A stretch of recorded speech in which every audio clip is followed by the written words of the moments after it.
àti Fúnkẹ́ Akíndélé yẹn àti Fúnkẹ́ Akíndélé nígbà tí mo lọ bá ṣiṣẹ́ mo lọ bá wọn ṣiṣẹ́ odidi oṣù kan ni mo lò ní kíní wọn Amen Estate a whole 1 month wọ́n pọ̀ o I no just do me I no dey cap. Tọ́ ẹ̀yin èèyàn wa ìjọba láǹdẹ̀ ó ti sọ̀rọ̀ púpọ̀ nípa Fúnkẹ́ Akíndélé ó ti sọ ọ̀pọ̀lọpọ̀ ọ̀rọ̀ nípa arábìnrin yìí o bí wọ́n ṣe gbé e lọ sí location tí ó lu ọjọ́ 5 gbáko ní location tí ó sì jẹ́ wípé Fúnkẹ́ Akíndélé kò san ju 90,000 naira fún ìjọba láǹdẹ̀. Gbogbo àṣírí yìí ni ìjọba láǹdẹ̀ ó ti tú fàráyé gbọ́ wípé Fúnkẹ́ Akíndélé kì í ṣèyàn dáadáa wípé èèyàn burúkú ni àti Fúnkẹ́ Akíndélé. Ẹ̀yin èèyàn wa ẹ fẹ́rabalẹ̀ kí ẹ wo fídíò yìí ní ẹ̀kúnrẹ́rẹ́ kí ẹ sì sọ nǹkan tí ẹ bá lérò kí ẹ kọ sí comment section ká lè sọ̀rọ̀ nípa rẹ̀. Lónìí a ó máa play rẹ̀ fún yín nísìnyí ó ti yá. Odidi oṣù kan ni mo lò ní Amen Estate mo ń lo Lexus 350 white gbà yẹn ìgbà míì mo níyàwó èmi ń gbáyọ̀bọ̀ mo máa bóyá láàrin ọjọ́ mẹ́ta tí n bá wò pé àní níṣẹ́ lọ́la mo kàn lè sáré wá.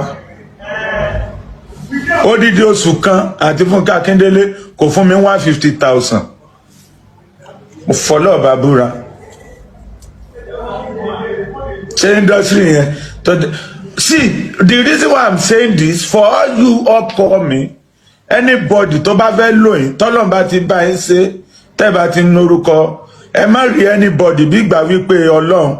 sẹ́ẹ̀mọ́ nǹkan tó ń fi jẹ mí gbà yẹn bí wọ́n ṣe mẹ́sẹ̀gì mi mo ṣe fídíò kan ni o like I speak English ìyá ọgbà mi I do one video wey be say she come like and she message me I no dey message anybody I dey like this she tell me say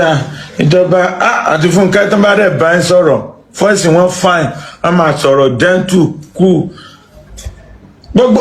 all the time wey I work for her tí mo fi ṣiṣẹ́ ń bẹ̀ àjọ take a picture kí ló dé kò sí àfojúlẹ̀ mo fọ́ bàbúrà àjọ ní picture ẹyọ kan èmi dẹ̀ lélẹ̀ mo yẹ ti kí wọ́n máa bẹ̀bẹ̀ kí mo fẹ́ ya picture kẹ wá máa insult mi kí fi Wizkid wà bí báyìí kó dé mo kàn máa kí Charlie àgbàwo ni kí Davido débì èmi ò wà photogenic.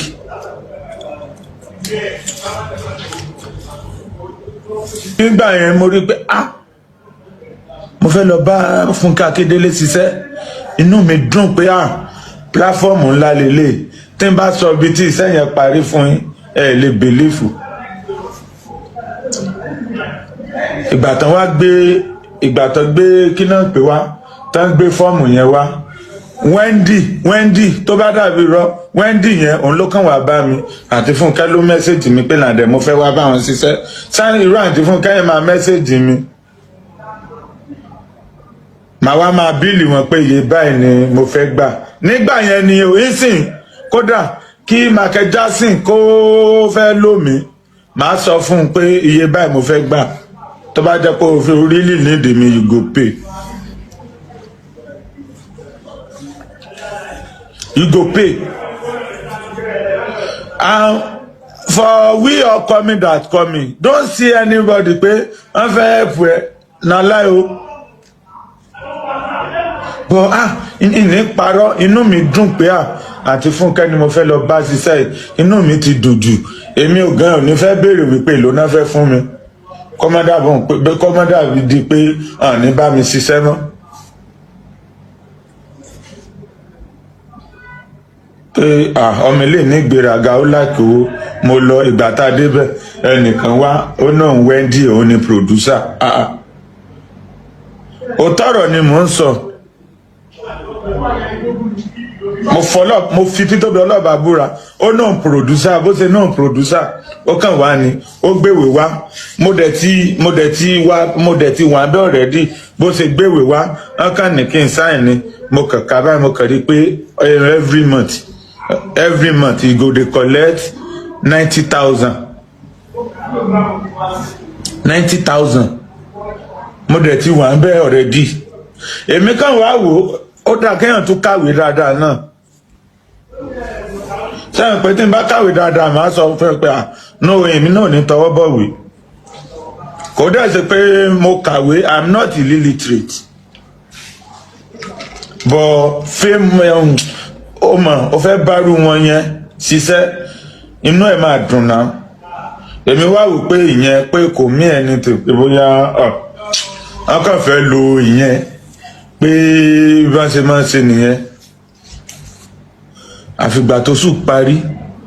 tí mo gba 90,000 lódìdí oṣù